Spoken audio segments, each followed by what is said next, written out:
Maharashtra assembly ఎన్నికల్లో మహా వికాస్ అఘాడీని ఓడించేందుకు కుట్ర జరిగిందన్నారు ఎల్ఓపీ రాహుల్ గాంధీ. ఇక ఎంపీ ఎమ్మెల్యే ఎన్నికల మధ్య ఉన్న 5 నెలల గ్యాప్లో 39 లక్షల కొత్త ఓట్లు నమోదయ్యాయన్నారు.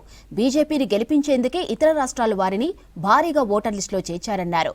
దీనిపై ఎన్నికల సంఘం సమాధానం చెప్పాలన్నారు ఇండియా కూటమి నేతలు.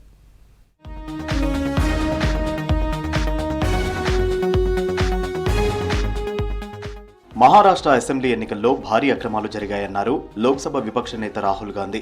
ఆ రాష్ట్ర ఓటర్ లిస్టులో భారీ వ్యత్యాసాలున్నాయన్నారు. శివసేన యూబీటీ నేత సంజయ్ రావు, ఎన్సీపీ ఎస్సీపీ ఎంపీ సుప్రియా సూలేతో కలిసి మీడియాతో మాట్లాడారు. మహారాష్ట్రలో ఎంపీ ఎలక్షన్స్, ఎమ్మెల్యే ఎన్నికల మధ్య 5 నెలల గ్యాప్ వచ్చిందన్నారు. ఈ టైంలో 39 లక్షల మంది కొత్త ఓటర్లు నమోదయ్యారన్నారు. అతి తక్కువ కాలంలో అంతమందికి ఓటు హక్కు రావడం అనుమానాస్పదంగా ఉందన్నారు Rahul Gandhi. In a period of 5 months, these parties won. And Vidhan Sabha 2024, 39 lakh new voters were added in Maharashtra. Now the question is, why are more voters being added in 5 months after the Lok Sabha election than are being added in 5 years? Who are these 39 lakh people? To give an idea of what happened here, the voting population of Himachal Pradesh was added to the voting list of Maharashtra after Lok Sabha elections. Second point. Why were there more registered voters in Maharashtra than the entire voting population of Maharashtra? మహారాష్ట్రలో గెలుపు కోసం ఇతర రాష్ట్రాల వారిని voter లిస్టులో చేర్చారన్నారు రాహుల్ గాంధీ.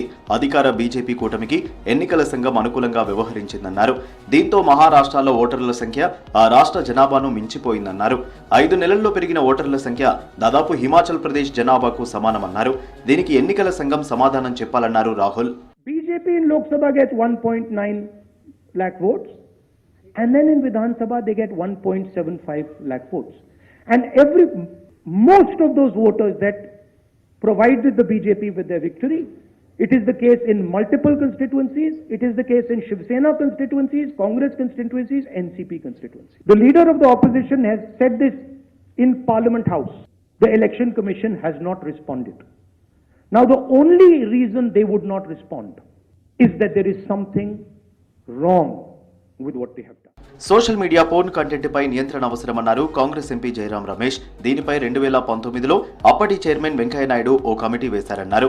2020 జనవరి 25న committee నివేదిక సమర్పించిందన్నారు. రాజ్యసభలో చర్చ సందర్భంగా ఆ కమిటీ నివేదికను అమలు చేయాల్సిన అవసరం ఉందన్నారు. పిల్లలకు పోర్న్ కంటెంట్ అందుబాటులో లేకుండా చర్యలు తీసుకోవాలన్నారు. అలాగే ఆన్లైన్ లైంగిక వేధింపులు అరికట్టాల్సిన అవసరం ఉందన్నారు జయరాం రమేష్. टेक्नोलॉजिकल मेजर सिर्फ कानून बदलने से विषय खत्म नहीं होगा. टेक्नोलॉजी जिस तेजी से बढ़ रही है उससे भी हमें निपटना है. तो टेक्नोलॉजी में हम क्या कर सकते हैं उस पर हमने कई रिकमेंडेशन दी थी ताकि social media, pornography, child sexual abuse को और मजबूती से हम इसका मुकाबला कर सकें. 10 ఏళ్ల ఎన్డీఏ పాలనలో ఆర్థిక వ్యవస్థ విచ్ఛిన్నమైందన్నారు కాంగ్రెస్ ఎంపీ రాజీవ్ శుక్లా. దేశంలో ఎగుమతులు తగ్గి దిగుమతులు భారీగా పెరిగాయన్నారు. మోదీ సర్కార్ విధానాలతో ఎంఎస్ఎంఈ రంగం కుదేలైందని విమర్శించారు. దేశ ఫారెక్స్ నిల్వలు భారీగా తగ్గడానికి కేంద్రం విధానాలే కారణమన్నారు Rajiv Shukla. Government has accepted that there is a decline in exports and imports are rising. That's why the forex reserve is also declining. MSME sector, what are you trying to boost the MSME sector? Because if you don't boost the export, then our forex reserve will further decline. So what steps are being taken? Exports have been growing. Exports have grown significantly in the last 4 years. ప్రధాని Narendra Modi France, America tour ఖరారైంది. ఈ నెల 10 నుంచి 12 తేదీల్లో France లో పర్యటించనున్నారు. ఆ తర్వాత 12వ తేదీ సాయంత్రం ఫ్రాన్స్ నుంచి అమెరికా చేరుకుంటారు. 13న యుఎస్ ప్రెసిడెంట్ ట్రంప్తో భేటీ కానున్నారు ప్రధాని మోదీ.